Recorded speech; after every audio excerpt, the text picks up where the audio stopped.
Does modern feminism encourage male absence? Does it also encourage male exclusion? Check this out. I really do believe that modern feminism encourages male absence. It encourages it because it's become toxic. They use terms like toxic masculinity, right? And I say to myself, all of their examples of the idea of what it means to be a man now is toxic. They think, oh, this is a man. Masculinity is wrong. There's something inherently wrong with being a masculine man.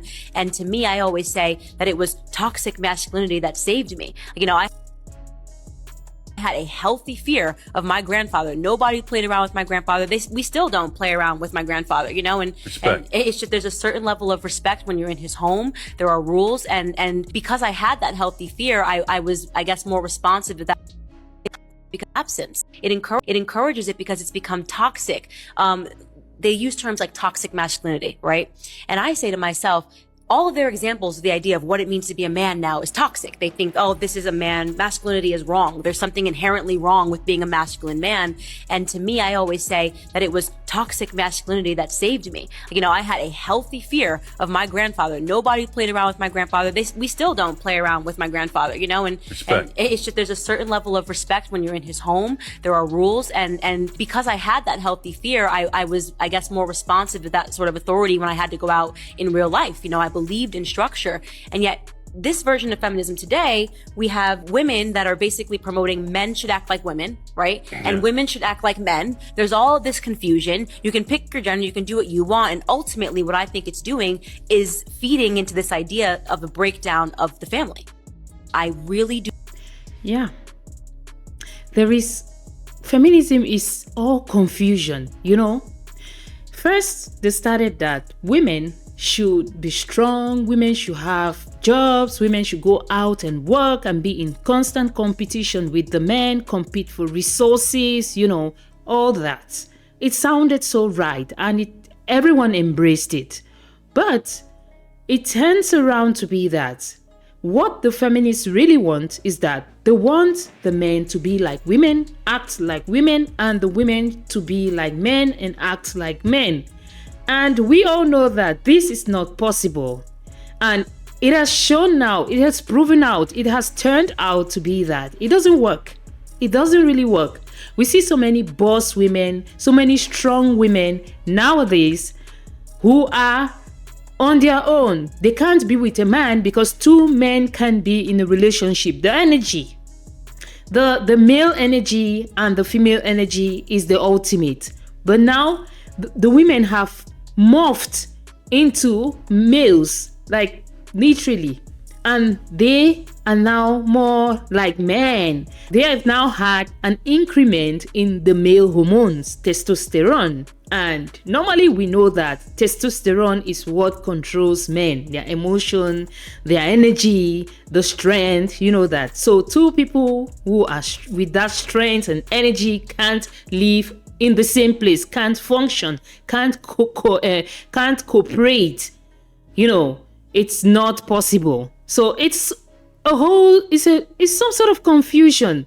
And this takes me to this point, when I found out recently that the main idea of feminism wasn't for Black women. Feminism wasn't created to give Black women the power.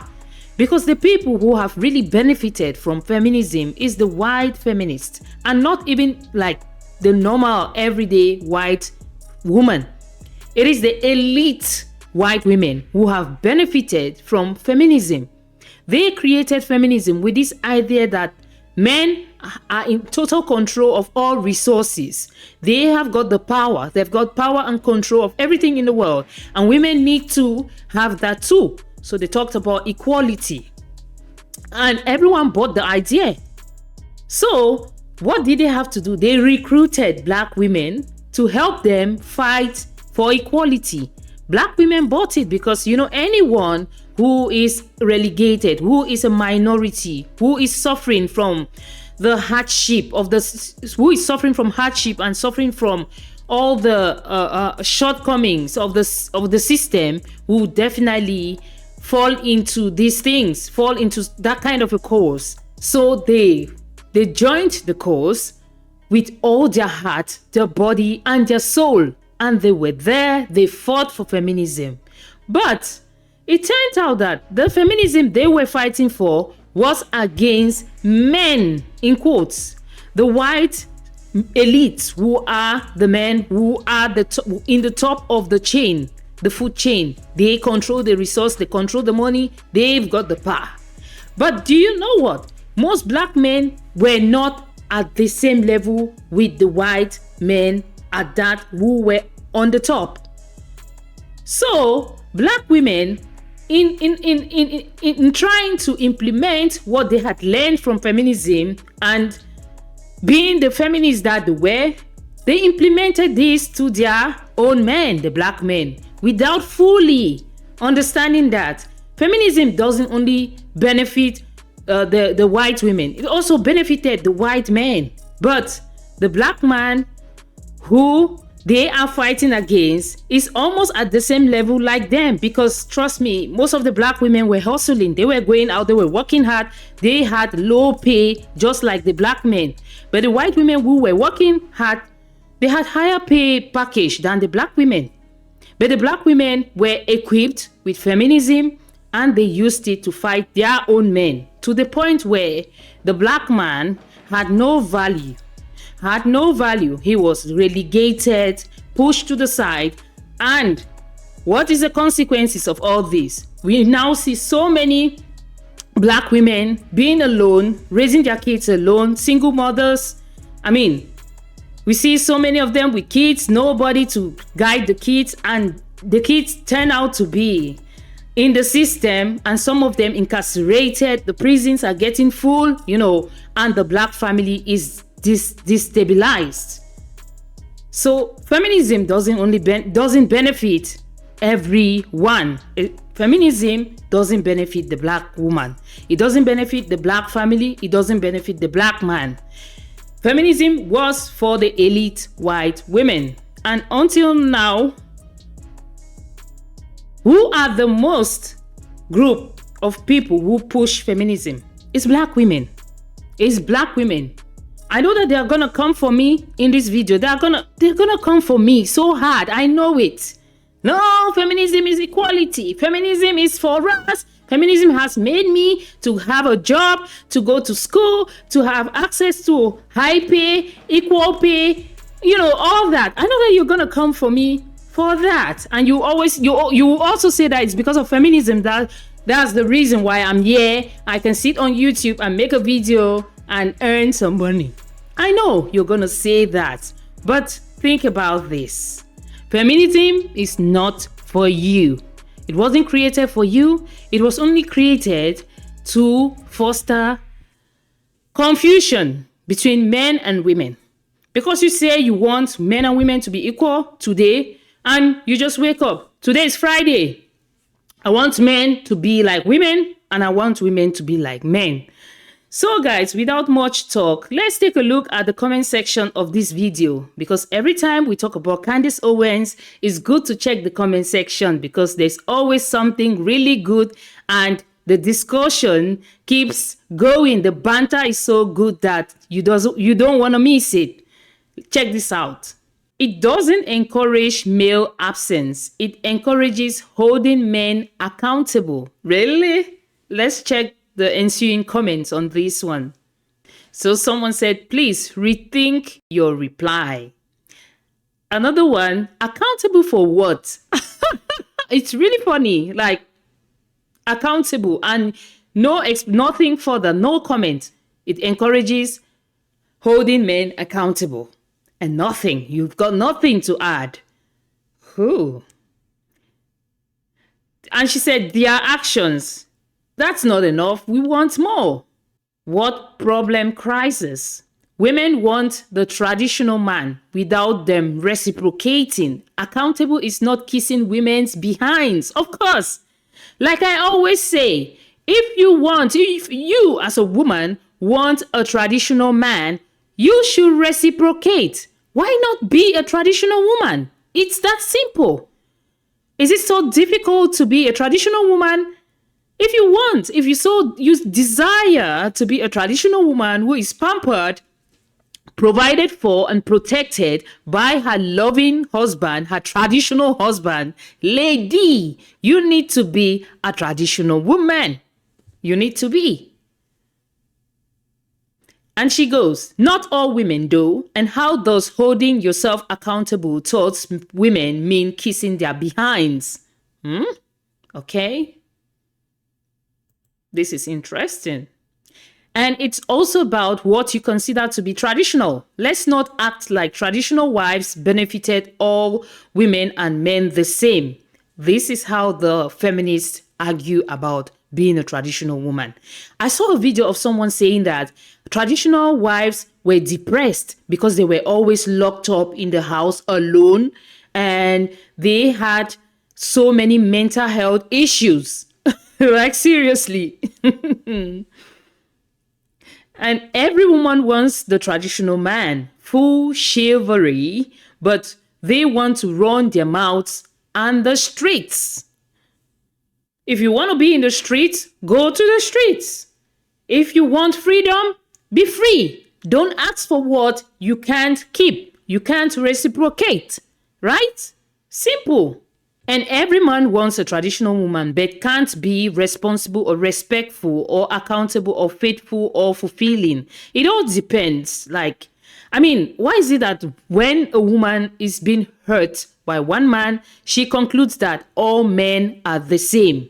Because from her comment, you can see that this is someone who has been hurt by a man. And now she feels that every man is the same like the man she had a problem with. But that's not how life works. Life is in life, it's a risk. You take a risk in living life. So if you fail in one thing, you shouldn't just conclude that this is the end. You should keep moving. Life is a continuous dynamic equilibrium. You need to keep moving. It's dynamic, you keep moving. And it's balanced. It's gonna balance in any time. It's gonna balance. Things will come into place, but you need to keep moving. You shouldn't just stand and say, oh, I give up because this happened to me. No. Keep moving. Keep moving. Keep moving. Don't conclude. You didn't sample all the men. You just had a problem with one guy, and now all other guys are like the guy. Come on. Baby girl, don't think that way. Just keep moving. Keep moving. You're going to find your Mr. Right, someone who is going to be faithful, accountable, and fulfilling to you. Only if you believe that not everyone is the same as the guy you had a problem with.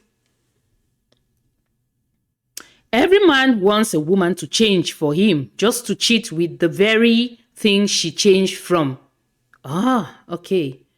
This is personal. It's getting really personal.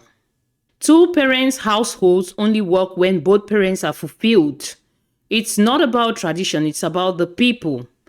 These are two things. Two-parent household can work if the two people are in a happy place. That's what I always see. In a happy place in their lives, like settled mind, no baggage, no traumas, it works. That's one side. And being traditional is totally different from being in a happy place. Being traditional is like you live like traditional couples. The man goes out to gather. The man provides. He protects.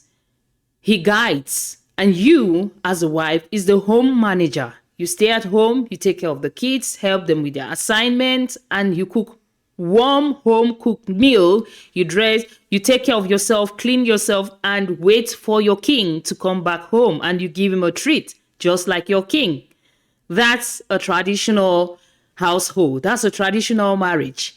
But there are people, modern couples who live together. They've got good values. They live together. They are in a happy place. No baggage, no trauma, and they're fine.